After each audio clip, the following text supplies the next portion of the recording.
What's up, folks? Glazer here. Good to see you. Wanted to talk about this lab, the Thursday lab, which is the red and blue shift lab.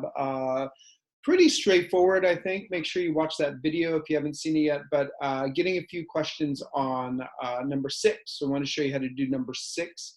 And let me see if I can share my screen here. And then we will be good with that. Let's see. Okay, so here's what we're looking at. This is the lab that basically helps you answer the second big question of the week, which is how do we know that the universe is expanding, right? And the answer, how we know, so a lot of answers on your Mondays. People talking about gravity waves, people talking about Hubble telescope. Okay, it's all good. But the real key point we're looking for here is because of this red and blue shift, okay? And the red and blue shift comes from the Doppler effect, and it allows us to see as things are moving way far away in space, if they're moving towards us versus away from us, it's going to change the perceived frequency of that light, okay? Which changes the color. Right, so let's see, we're looking at the lab right here, and you can see down here, right, as things are, let's see, as things are moving away from Earth, right, we're going to see that red shift. As things are moving towards Earth, we're going to see that blue shift, okay? And then we start looking at these spectral lines, all right? And the spectral lines is this, right? The spectral lines is basically saying, look, we know the standards of certain elements, right? The spectral lines in which certain elements like hydrogen and potassium and sodium show up. And then, so if we compare what we see from these space observations with what we know to be the standard, we can find out if those things are shifted, which way they're shifted, and then we can find out if that object is moving towards us or away from us. That's a basic explanation there, okay? So, then we get down to number 6, and number 6 was a little tricky for some people, I think, just because of this equation. So I wanted to go over that. Okay, so here's the question, right? It says here's our equation, first of all, right here, okay? And it says basically the change in wavelength, all right, over the total wavelength equals the velocity of the object divided by c, which is the speed of light, okay?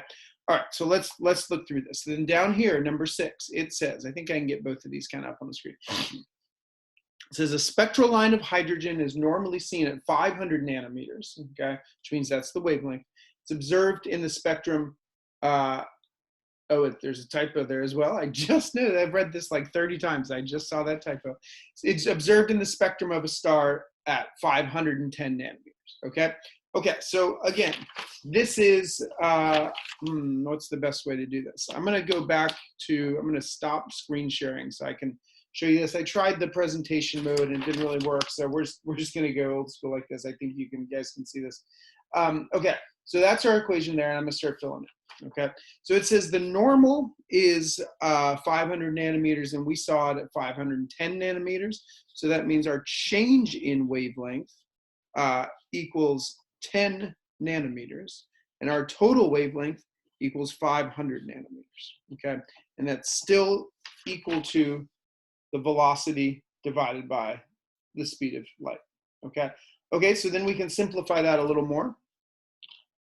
We can take our, I mean, you don't need a calculator for this, right? But we can go 10 divided by 500, and we get 0.02.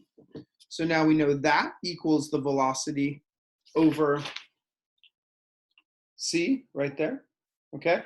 And then that answers some of the questions, okay? So the shift, or our delta wavelength, is 10 nanometers. And then our V over C is 0.02. That's all the question's actually asking. Now let's take it one step further and let's try to find the velocity of this moving object, okay? Of a star, right? So we know the speed of light is 3 times 10 to the 8 meters per second. So then that gives us 0.02 equals velocity of the star divided by 3 times 10 to the 8th meters per second. Looks like that, okay? And then our last step, then we're gonna cross multiply there. So we're going to get, let's see, 0.06 times 10 to the 8th meters per second equals velocity, right? And then we can take that out of scientific notation, or we can put it in proper scientific notation, I should say, and that would be 6 times 10 to the 6th meters per second equals the velocity of the star. And that's how I got those right there. Okay, and that's not actually what the question asked you, but just trying to show you that you can, calculate velocity of star there using Hubble, etc. I mean, this is what we're using these images coming from Hubble to kind of figure out. Okay, so hopefully that helps. I'll see you in office hours tomorrow if you still have questions, and talk to you soon.